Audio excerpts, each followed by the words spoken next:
Welcome back to the Mike and Andrew Show. I'm Andrew Serwick here again with Mike Meredith. Mike, um, or not yesterday, but 2 days ago we had Selection Sunday, of course. Some surprises for sure in the NCAA tournament bracket. Also today on the cards we got NFL free agency. But Mike, how was your weekend, man? Pretty good, man. Another great weekend to be alive. I didn't go out for St. Patrick's Day. I know a lot of people probably did. I'm focused on getting gains right now, but hopefully you were safe out there this weekend. Yeah, I got fucking plastered on Saturday night, so I mean, it was a pretty good weekend there for me. But let's get into it, man. We're gonna go winners and losers of NFL free agency just through the first week.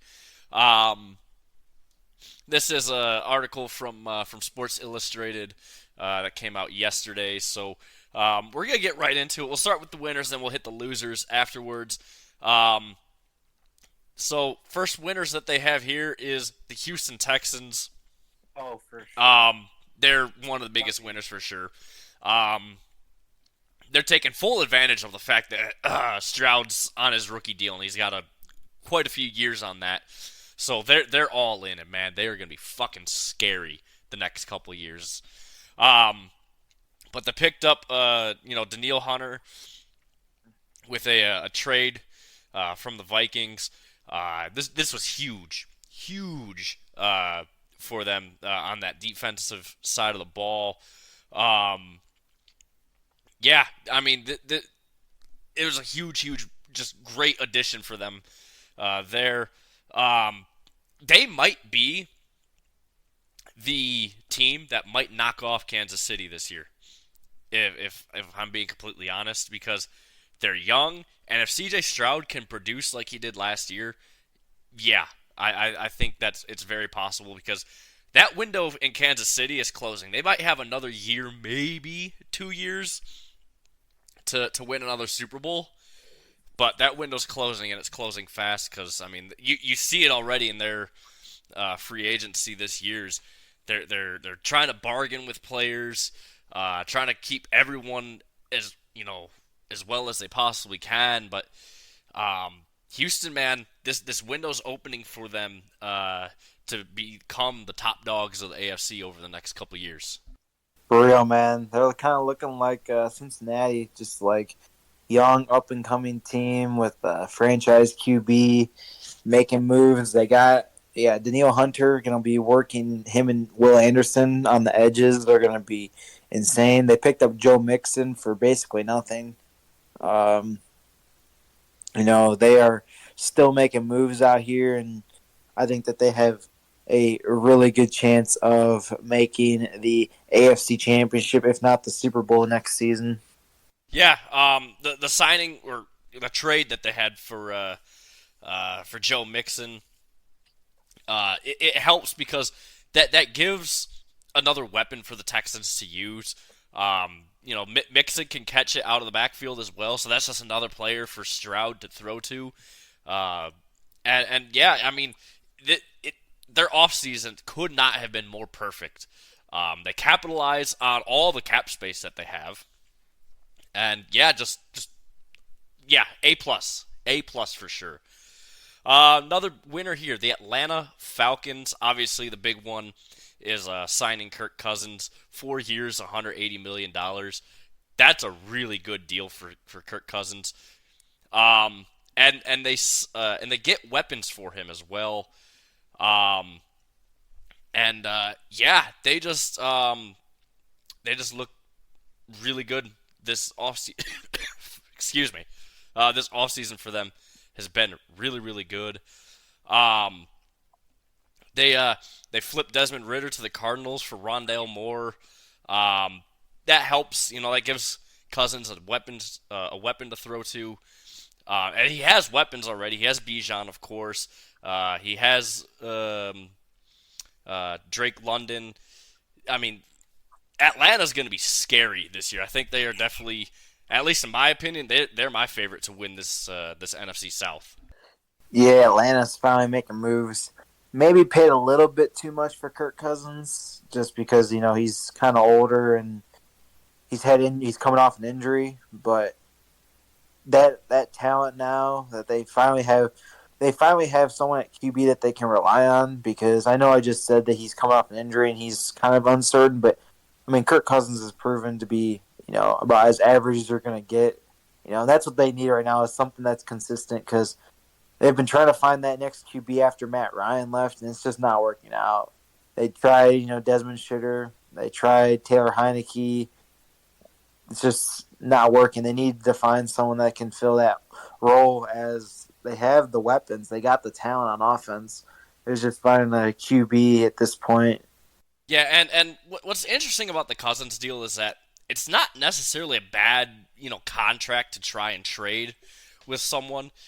Because Cousins is at least a very serviceable NFL level quarterback. Um, that's why I think like this move could very well help them. Take a guy in the second round like a Bo Nix or a Michael Penix and maybe develop them again. The age thing kind of doesn't help them with that, or take a chance on JJ McCarthy and let him learn under Kirk Cousins for 2-3 years of this contract before getting him in, rotating him in, and then eventually letting go of Cousins and starting JJ. They have that option, of course, and honestly, I would not be surprised to see them take JJ in the draft because of this. But yeah, overall, man, the Falcons have had a really really good um, free agency so far. I'm sure obviously they'll make some more moves, of course. And they really addressed their biggest need, which was quarterback. Defense, they didn't need anything because their defense was so solid. So yeah, I expect Atlanta to be complete 180 of what they were this year. Another winner here, the Commanders. Yeah. Yeah, a lot of very underrated but very smart signings. Um, you know, they signed Dorrance Armstrong for 3 years, up to $45 million. In this one, he's not a household name, but he he's gonna be really really good. He's gonna help that edge rush because obviously they lost everything last year at the trade deadline between Montez Sweat and Chase Young. Um, he was kind of rotating in with Micah Parsons in Dallas. He's 26 years old. It's very very it's just a good signing overall. Um, Obviously this year too they have the number 2 pick, so they're guaranteed one of those 3 quarterbacks. So we'll see what they do with that, of course. Um, Austin Eckler, 2 years, $11.43 million. Nick Algoretti, um, and Tyler Biadasz. Yeah, no, they needed help on their offensive line. I mean, Sam Howell last year was under pressure all the goddamn time. They couldn't run the ball either. So those 2 signings already make that offensive line 10 times better than what it was last year. So yeah, I really really like that signing, and Bobby Wagner too. 1 year, $6 million in guarantees. Good for that linebacking group that has been completely devoid of any talent for the last few years for them. Yeah, Washington just really really good, sneaky but good. Yeah, I think so as well. They got a whole bunch of veterans and some guys on cheaper contracts that I think are just going to help booster this roster. I mean, they just had no identity last year. They were the second worst team in football according to their record, so they needed to change something up with Philly making moves. Dallas is, of course, going to be up there, even though they haven't done shit in the free agency so far. And then the Giants, you know, not being as strong, but they're also making moves. They've got Brian Burns, and they had to do something to respond to that. So they picked up some good veterans on cheap contracts. Yeah, they good veterans, and they need that, especially with definitely having a rookie QB coming this year. Um, it that definitely helps, and they got hit that QB some protection because again, Sam Howell was just under ridiculous amounts of pressure all last season. Um, they got rid of him. I honestly don't think he was that bad, but again, when you're under pressure for like 60 or 70% of your downs in a game, you know, it kind of gets to you and makes you perform worse. And then the last winner that they have here is the Detroit Lions. Brad Holmes has, as of last night, actually checked every single box that the Lions needed to fill, and now it's come to a point where the first time in my life the Lions are going to be entering the draft, and I don't care who they draft because no matter what they do, it's going to be a good pick because we have addressed all of our needs and everything that we didn't need. It's still really good and or really young. So the Lions, obviously, their biggest issue was the secondary last year, specifically in the corner spot. Obviously, losing Emmanuel Mosley in Week 5 didn't help the Lions, but they did re-sign him on a 1-year extension, along with Cam Sutton, who we all know was fucking garbage, but it is what it is. But they addressed the issue with signing Carlton Davis from Tampa Bay. Pretty decent contract, if I remember correctly. What was it, 2 or 3 years? I can't remember now. But either way, one of the best press corners in the league last year. Now, obviously, he has an injury history. I think he's missed like 16 games over the last 4 seasons, something like that. So, yeah, it's a risk, but it's a high risk, high reward kind of signing for the Lions. And then Amik Robertson, very underrated, but a very good slot corner from Las Vegas. They signed him as well. And then their best signing so far, defensively, was defensive tackle DJ Reader.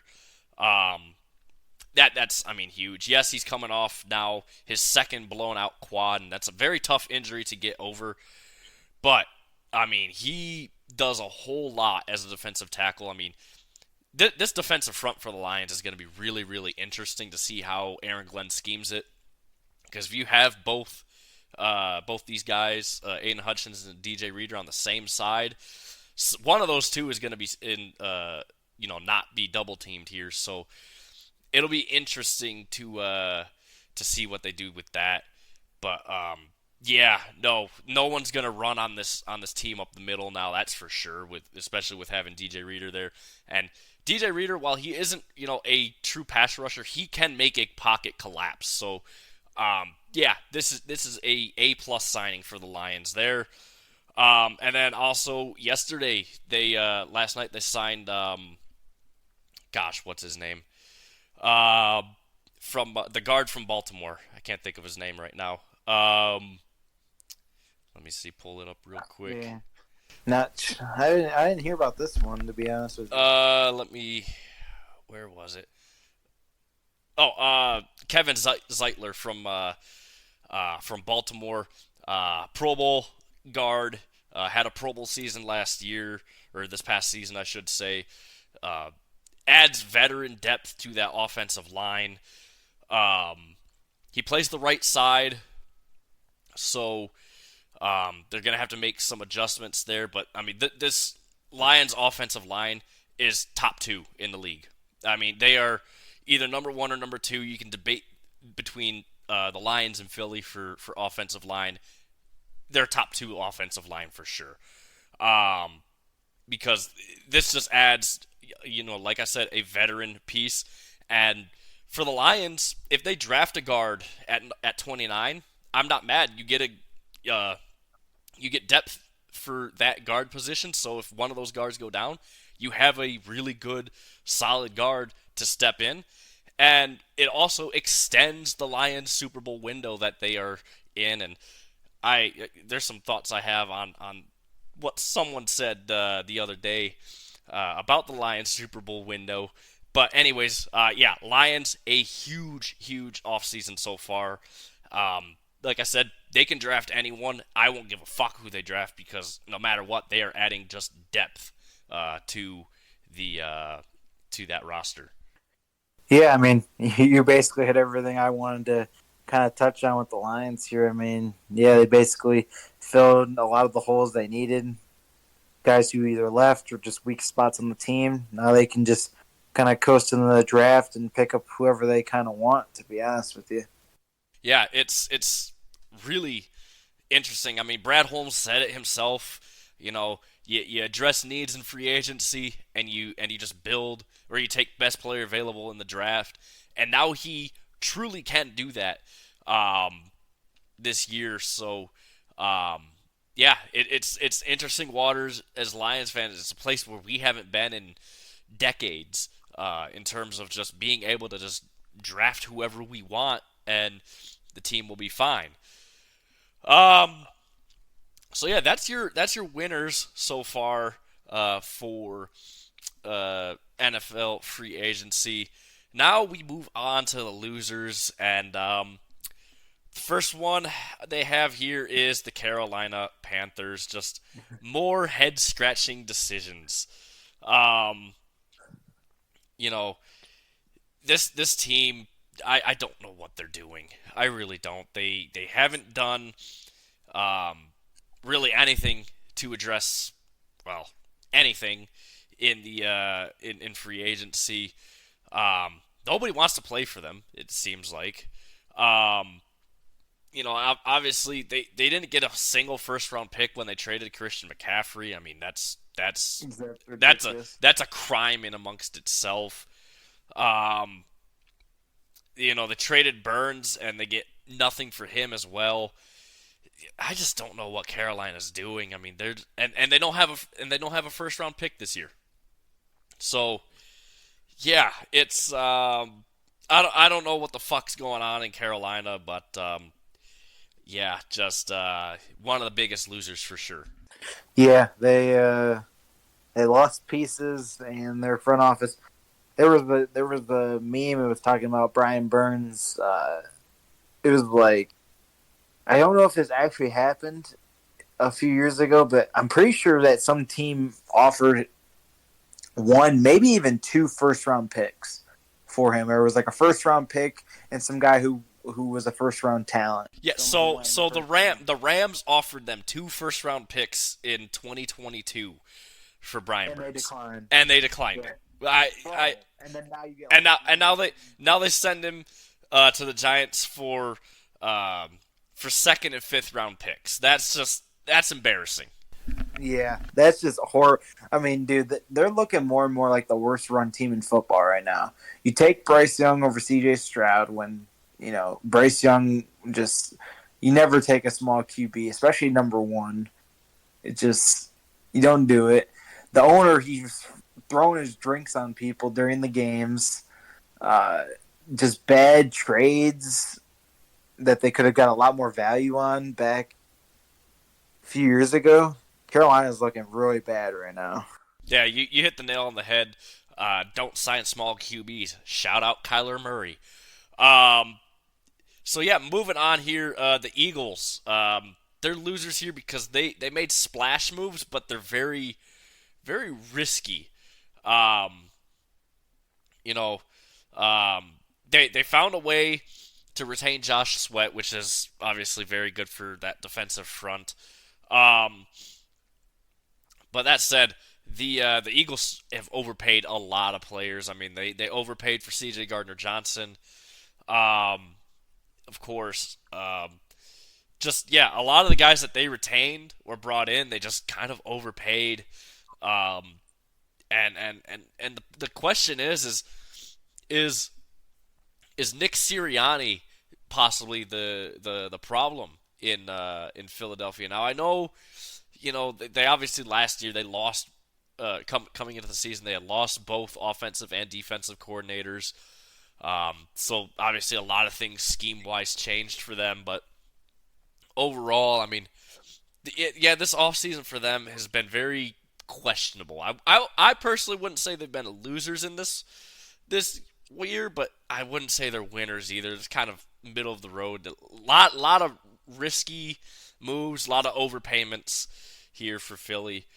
Um, and yeah, just like Saquon Barkley, for example, we don't pay running backs. Like, why? Just why? Yeah, I don't know.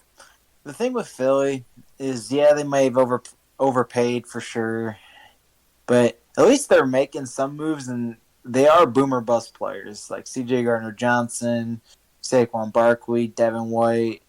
A lot of guys who have the potential to really be key pieces for the team, or just be a bad decision. Nick Sirianni, like you said, he's been in the fires of Philly fans. I mean, a lot of people thought he should have been fired after last season. I thought he was going to be. Those Philly fans, they don't care who you are; they're gonna tear you apart, man. So we'll see. I mean, if he struggles early on, I see him getting canned after say 6 games. They're like 2-4, or like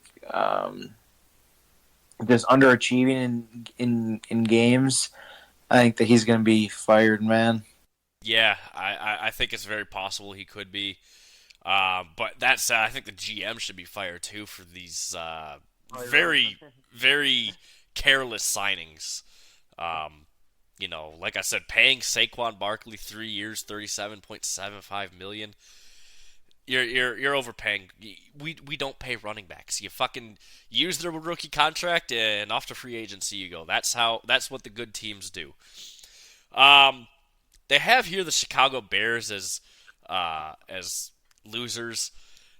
I mean, I think they got better personally. Yeah, they said they're big because they mishandled Justin Fields with his development and the trade. Um, but I mean, I wouldn't say they got worse this offseason. Would you? Um, yeah, I wouldn't say they got worse because they actually made some moves, but they definitely fumbled Justin Fields. I mean, they basically just gave him up for nothing. Yeah, I mean, what, a fourth round pick? I mean, that's yeah, terrible. Or no, it's a six-round pick Six. that can become Yeah. a fourth. My bad. Yeah. Yeah, no, I mean Pittsburgh obviously won that trade.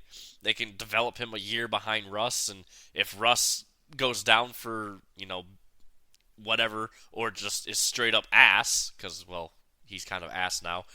Justin Justin will take over, so it's a win-win for Pittsburgh really. Um, so yeah, they also are the Miami Dolphins. Um, yeah, I mean they lost huge names. Obviously Christian Wilkins, Robert Hunt, and Van Ginkel. I mean they lost so much on the defensive side of the ball. They're looking to still pay Tua, who's definitely due for a massive payday.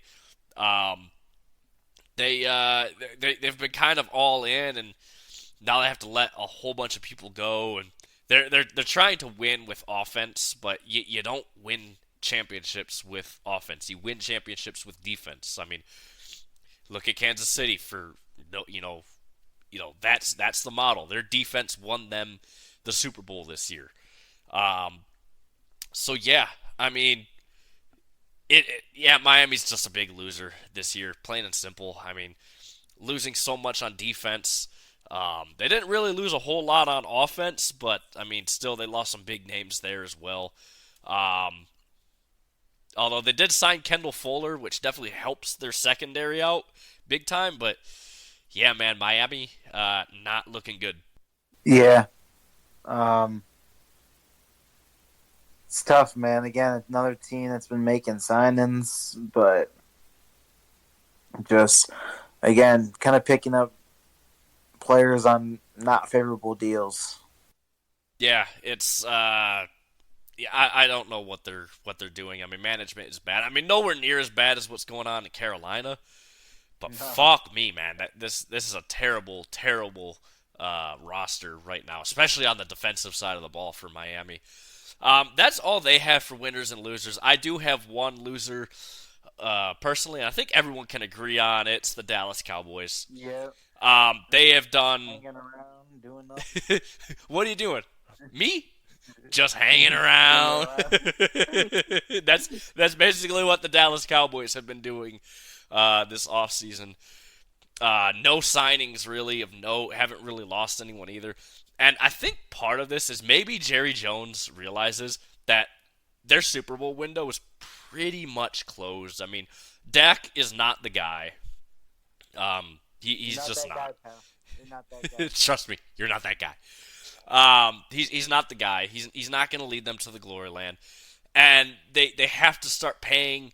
A lot of these younger players. I believe C.D. Lamb is he's either is he paid already or is he close to being paid? I can't remember now. Um, yeah, I'm Um, not too sure. I don't know if but I haven't heard anything this either offseason. either way, this core group is kind of just it that their window's closing, and I think Jerry Jones realizes that, and that's why he hasn't gone out and really made any big moves. So yeah, they just haven't done anything, and I think that's for a team that was in the playoffs last year. I mean, obviously you got embarrassed by Green Bay, but for a team that was in the playoffs last year, to sit around and do absolutely nothing while everyone in your not only division but conference made moves and got better, it's questionable. I think it's either Jerry Jones is dead and we don't know that yet, or he just realizes, okay, well, look, the window's pretty much closed for us. Dak ain't that guy, and it is what it is. Yeah. That is gonna wrap up your NFL free agency winners and losers. So now, obviously, Sunday was Selection Sunday for the NCAA tournament. Let's talk about it, Mike. Yes, sir. So, of course, the selection process. I mean, March Madness is finally here. It felt like no one was really talking about it this month, even though this is like the perfect time for everything to come on. But now that the brackets are ready, everyone's getting them all filled out. I'm not gonna lie, I didn't really pay much attention at all in college basketball this year. You don't really need to. I mean, the tournament's so random, but it is good to kind of know what players are on each team, who kind of has the best players, and just see the matchups. But again, if you're picking your bracket, man, just pick the teams that you want because I mean it's never been done before. Perfect bracket, but yeah, we'll just go through here each of the four sides of the bracket. So we'll start here with the East. We'll go with number one seed UConn versus number 16 Stetson. I don't think UConn's going to get upset. If anything, they have a good chance to repeat. They were the champions last year. Still got a lot of the great players they had on the team last year. I think they roll in the first game here. Yeah, I mean, let's just get this out of the way. All the one seeds are going to make it through. I don't think Purdue's going to get upset again by 16 seed. I mean, it's so rare for that to happen. I mean, just yeah. If they do it again, blow up the program. But I don't see that happening this year. But yeah, UConn defending champs. I think they're at least a Final Four team. For real. Next is the 8-9 matchup. Always very fun. Just the two closest teams in each bracket. FAU and Northwestern here. I think I'm going to roll with FAU. Again, don't really have too much good rhyme or reason. Just feel like Northwestern is not really a team built for the tournament. FAU has definitely made some runs in the past. I think they're the higher seed. I think they'll pull this one out. I barely watch any basketball. I'm just gonna say FAU. Next is number 5 San Diego State versus number 12 UAB. I'm going to roll San Diego State. I actually heard really good things about them this year. Um, just like hearing some stuff prior to the tournament. There's a few teams every year that they kind of hype up, and San Diego State I feel like is one of those teams, which that's kind of a bad thing sometimes because they'll hype up a team, then they'll lose like first round. But I think San Diego State is going to win this one. Yeah, like I said, not a basketball guy, but I have heard some hype about San Diego State. So yeah, I will roll with them for sure here. Next is number 4 Auburn versus number 13 Yale. I mean, what is this? I mean, hey, Princeton upset Arizona last year, Ivy League team, but I don't see it, man. Again, Auburn, another one of those solid programs. I think that they'll move on here. Uh, yeah, I mean Auburn's been really good this year. Yale, I mean, I mean it's possible. Yale has been, not necessarily good, but they haven't been terrible this year either. Obviously, they got into the tournament, so yeah. But I'm gonna roll with Auburn in this one for sure. Next is number 6 BYU versus number 11 DeQuestney. Never even heard of this school. I got to go BYU here. I mean, the legend of Jimmer Fredette. I know I keep picking the higher seeds, and that's usually not what happens. But I can't justify so far picking any of these bottom teams. They just none of them are standing out. That could be a good upset matchup. Yeah, no, I mean it's so hard because there's gonna be an upset in the first round. Oh, for sure, At, tons of them. at least one per corner of the bracket, right? I just don't think it's gonna be in this matchup. I do have a take on which one it could be in this on this part of the bracket, but we'll get there when we get there. But I'm gonna roll with BYU in this one. Next is number 3 Illinois versus number 14 Morehead State. Illinois just won the Big Ten title game, but I said I got to pick an upset, man. Man, fuck Illinois. We're rolling with Morehead State here. Yeah, I'm just rolling with Morehead State because I mean, who doesn't like Morehead? Great logic. Great logic. Next year we have the 7-10 matchup. Another one that I think a lot of people really enjoy. Just again, two teams that are pretty close. Team wise, we have Washington State and Drake. This one, I think I'm gonna roll with Drake, man. Again, I love seeing the underdogs come on out. Drake's had some success. I feel like in the past. I just remember them being in the tournament. Washington State, I think, is pretty solid, but I've seen them get not upset, but just not win a lot this year. Again, from the little knowledge I do have, Washington State does not look too impressive. No, and the thing is Drake comes from a conference, the Missouri Valley. Though that conference is really really good. They uh, they play some fucking ball. I'm gonna roll with Drake in this one as well, man. And then the last one here, number 2 Iowa State versus number 15 South Dakota State. Gotta go with Iowa State. Um, Probably going to be another one of those powerhouse teams again. One of those top teams. I don't see South Dakota State taking them out. No, honestly, I think Iowa State might be the best number 2 seed in this playoff, and arguably they might have missed out on being a 1 seed if it wasn't for a big name being a 1 seed, and we'll get to that when we get there. Actually, it's in the next part of this bracket, which is the West. I don't think North Carolina should be a 1 seed. I think they're the weakest 1 seed in the bracket for sure. But I'm gonna roll with Iowa State, man. Yep, Iowa State. Yeah, they were in UConn's bracket, actually. They were in the East. Next is we'll go over the South. Got number 1 Houston versus number 16 Longwood. Got to go Houston here. I mean, number 1. Yeah, I mean, it's a 1 seed. Houston's gonna win this. Although it would be kind of funny to see in the championship game, Longwood versus Moorhead. Just saying, just saying. That would be fucking hilarious. But no, yeah, gotta roll with Houston here. I mean, it's I mean, it's a 16th seed upsetting a 1 seed. Very unlikely to happen. So yeah. No, that's crazy. These school names are getting out of hand. There's one more I can't think of. It's like a mid major that has like a really like funny name, but they're not in the tournament. But if I can remember it, because it'd be like Moorhead versus someone else. I can't fucking think of it right now, but it would be fucking hilarious to see them in it. But yeah. Yeah.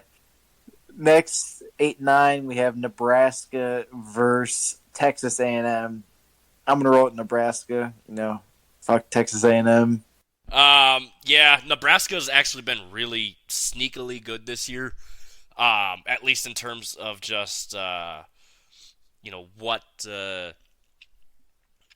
was like no big names this year in the Big Ten have been really good outside of Purdue. But yeah, they've been sneakily good. So yeah, I'm gonna roll with them. Also, fuck Texas A&M. Next is number 5 Wisconsin versus number 12 James Madison. Y'all gonna be shocked, but I'm gonna go with James Madison, bro. They beat MSU early on in the year. I think that they can win. Wisconsin again, Big Ten. I mean, they lost in the title game to Illinois. I don't think Big Ten's gonna do that well in the tourney. I'm hoping Michigan State does, but um, they. I don't think that they're going to do as well. I think that Big Ten's going to get upset a lot in the first round. Yeah, I think they will. James Madison, yeah, I think they could pull off the upset here. Wisconsin's been decent for the most part this year, but yeah, I feel like this could be a trap game for them. Yeah, for real. Next is number 4 Duke versus 13 Vermont. I'm going to roll with Duke here. I saw a lot of people picking. Everyone always picks Duke to go far in the tournament, even though it seems like recently they really haven't been going far. But I mean, again, you got to pick the prestigious school, man. Even though they could get upset, Vermont might pull off something sneaky, but I got to go Duke. Yeah, I mean, Duke first round should be a consensus sort of a win here. I mean, yeah, the program has not looked as good as they did, like, a decade ago when they were just so dominant. But yeah, here against Vermont, I don't see them losing this game. Yeah. Next, number 6 Texas Tech versus 11 NC State. This is gonna be close because I really like Texas Tech. I really loved their team a few years ago when they had Jarrett Culver. They went to the national title game, but I gotta remember this is a different team. I've heard really good buzz about NC State. I think I'm gonna roll with NC State. I mean, again, gotta pick some upsets in some sides of the bracket, and I think NC State takes this one. Yeah, no, I'm gonna roll with Texas Tech in this one. I know both these schools have had quite a bit of hype about them this year. Um, in a matchup like this, where both teams have been kind of hyped, and you have one that's really low, like NC State, you could see a an upset, of course. But I just think Texas Tech a little bit better, more established program than NC State, so I'm gonna roll with them in this one. Next, here we got number 3 Kentucky versus number 14 OU, Oakland University, baby. They made the tourney. Um, Man, it would be freaking insane here in Michigan if OU pulls off an upset against one of the Blue Bloods in Kentucky, man. But again, just like Duke, bro, Kentucky has such a history. I gotta pick Kentucky, but I'm kind of pulling for Oakland, man. I mean, they're one of the local schools, of course, in Michigan for us that we of course know about them. But yeah, I think Kentucky's gonna take the win here. I mean, I don't see Oakland upsetting them. Oakland, I'm glad they got in. It's good for that program, but yeah, no, they're not beating Kentucky. Yeah, as much as I'd love to see it happen, anything's possible in the tournament, but it's a tough draw. They're the 14 seed. Next is number 7 Florida versus they have Boise State / Colorado. So I think they play a game beforehand that's going to determine which one of those two will be the 10 seed, and then they'll face Florida. But I think regardless, Florida's going to win this matchup. Yeah. The Colorado and Boise State, they play tomorrow night to settle that number 10 seed. I think still, yeah, Florida wins this one for sure. I mean, both those programs aren't really that great. Florida's been pretty good this year, so I'm gonna roll with them, man. And lastly, for the South, we have number 2 Marquette versus number 15 Western Kentucky. I actually think Marquette is probably the weakest 2 seed of any of the brackets. I think that they have the greatest chance of being upset, but I think I still got to roll with Marquette in this game. Yeah, Marquette, they've been really good this year, sort of under the radar. And yeah, it's a 2 versus 15, and we've seen those get upset, but um, yeah, I think Marquette's gonna win this one. Now here, moving into the Midwest, we got Purdue at number 1 versus either Montana State or Grambling. Um, I kind of hope Purdue loses again. That'd be hilarious. But I think we kind of said the 1 seeds I think are gonna get move on. Yeah, it's gonna be a huge meme, obviously, if Purdue loses again in the first round to a 16 seed. They've been really good this year. I think they've gotten better compared to last year. Yeah, I gotta pick them to win this. I mean, it's so rare to see a 1 seed lose in the first round. So yeah, I'm gonna have to roll with Purdue on that one. Next, 8-9, we got Utah State versus TCU. I'm gonna go TCU. I don't think there's really any reason. I just prefer TCU's program to Utah State winning in the tournament. But again, this is such a close matchup. Yeah, it's gonna be a very good matchup for sure. I'm gonna pick TCU to win this one though. I think it just be a little bit, just one of those upsets, that we definitely see. Utah State's good, but this is gonna be a very very close game, I think. Yeah, I think so too. Next is number 5 Gonzaga versus number 12. I don't even know how to pronounce this. MC State, I think that says MNCESE State. It's McNeese State is McNeese State. yeah. Okay. Never heard of them. Never heard of this school, so I'm gonna go Gonzaga. Yeah, usually teams that are barely ever, if ever, in the tournament are in. They don't do well in the first round. I'm gonna roll with Gonzaga. And Gonzaga though, they have fallen off over the last few Yeah. years, man. They really, really have. Yeah, they definitely have. Their team's definitely not as strong as it used to be. Number 4 Kansas versus number 13 Stanford. Got to go with Kansas again. One of those strong programs. Yeah. Kansas is one of those blue blood teams for basketball, so gotta roll with them here. Yeah, and Kansas. So I believe, yeah, UConn was last year they won, and then the year before was actually Kansas. So they won the tournament 2 years ago.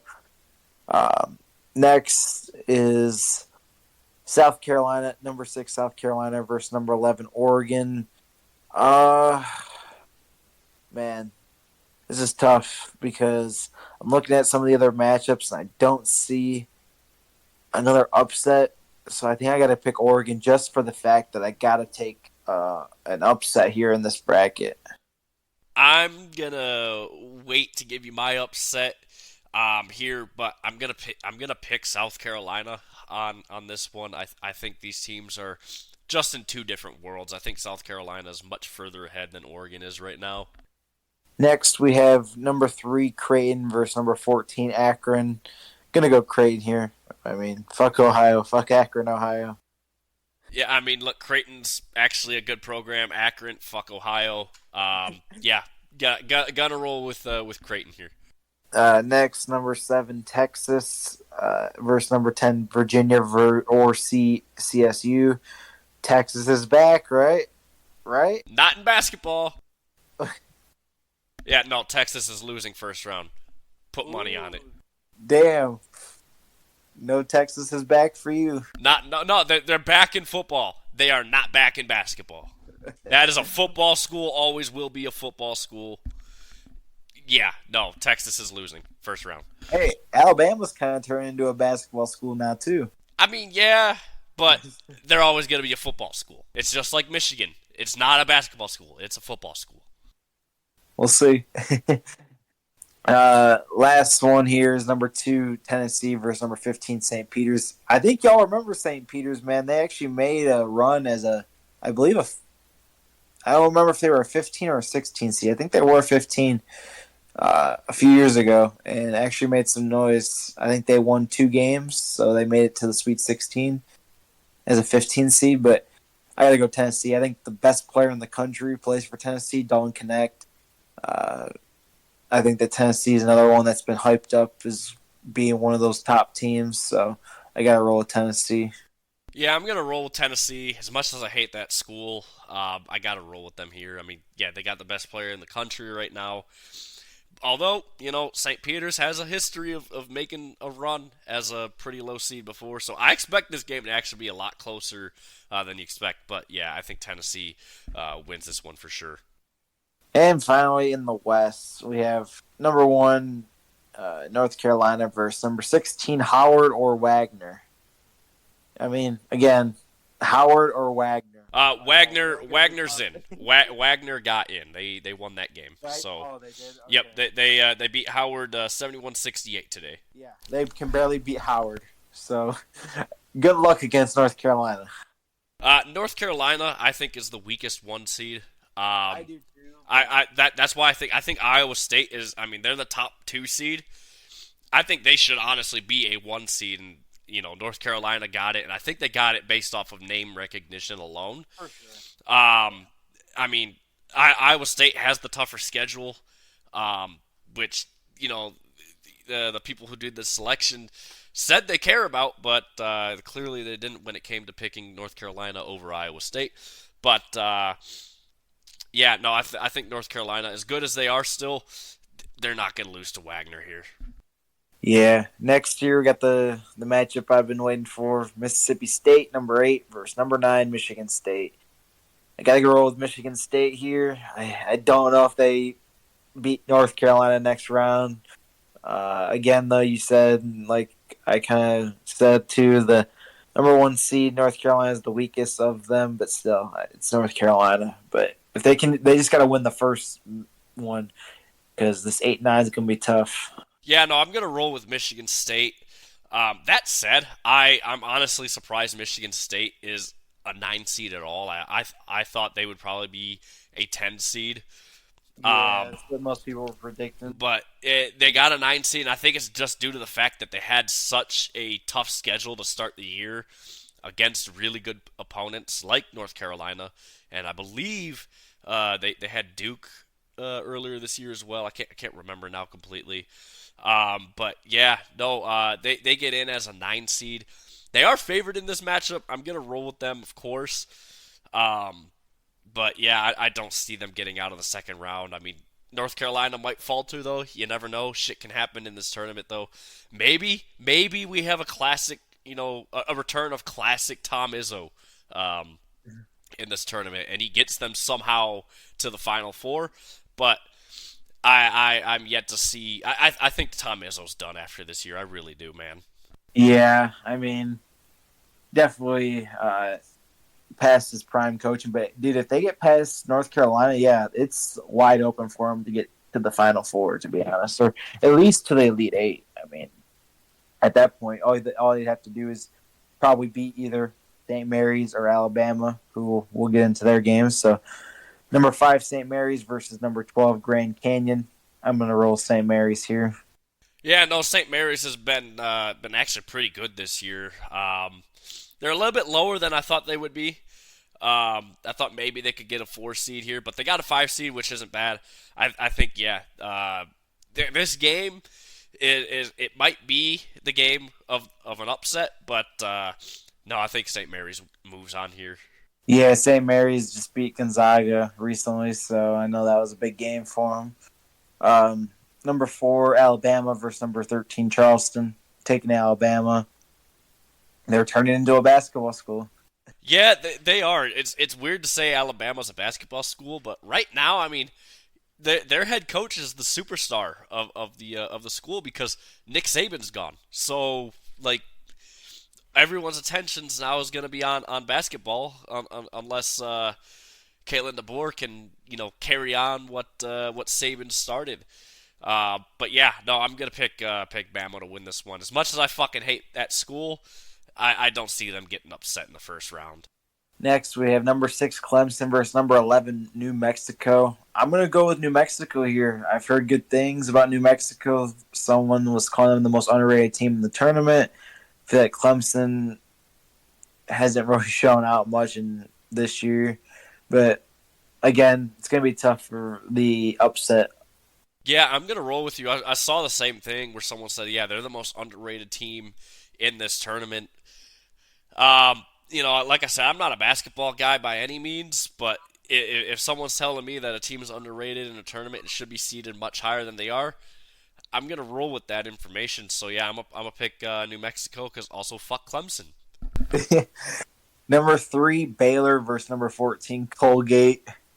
I mean, come on, Baylor. Yeah, Baylor. Yeah, I think they'll win this. Colgate. I mean, I thought that was a Yeah, toothpaste. I didn't think they were a school as well. Um, but yeah, no, I think Baylor's gonna win this one. Baylor again. I think another underrated team this year. Next is number 7 Dayton versus number 10 Nevada. This is tough because I don't really feel strongly about either one of these teams, but again, I think I'm going to try and roll with an upset. I'm going to go with Nevada. Yeah, that's what I would do if I had a bracket. Is I would take Nevada because again, I don't really know much about either of these teams. It's a 7-10 matchup. You can definitely have a big upset in this one. So yeah, I'm gonna roll with Nevada here. Lastly, we have number 2 Arizona versus number 15 Long Beach State. How crazy it would be if we got Long Beach versus Longwood. That would be fucking hilarious. Long Beach versus Longwood or Longwood versus Moorhead. They're not in the tournament, but Oral Roberts versus Moorhead would be fucking hilarious. Yeah, Oral Roberts, yeah. Oral Roberts versus Moorhead would have That would be the goated matchup right there. Moorhead versus Oral Roberts. I mean, imagine a Final Four of Moorhead State, Oral Roberts, Longwood, and Long Beach State. and let's think. I don't fucking know. I don't know who else. Have Long Beach versus Longwood, and then have Oral Roberts versus Moorhead. Yeah, there we go. There we go. Yeah, we'll just do that. Yeah, I'm picking Arizona though here. Yeah, no, Arizona really really good this year. Probably the second best 2 seed in this tournament. So yeah, I'm gonna roll with them on that one. Yes, sir. So that covers the brackets right there. Yeah, and so that's gonna wrap it up for us. Obviously the tournament starts on Thursday, so that means Tuesday we're kind of gonna go over everything that had transpired over the weekend. Um, but Thursday's episode, not really sure what we're gonna do yet. Definitely have some NHL stuff I'll definitely talk about. Outside of that, we'll just kind of talk about whatever. But yeah, no. Mike, get anything else before we get going here, man? Nah, man. Just gonna be looking forward to the tournament, and playoffs are coming around the corner soon too for NHL and NBA. So be looking forward to that. And baseball's coming up too. Yeah, spring training getting ready to come to a close here, and we get very close to opening day. So we'll definitely talk about that for sure. But yeah, anyways, guys, rate, review, subscribe, help us out. Let us know what you want to see. Check out our YouTube page. Keep spreading the word, guys. Keep growing this thing.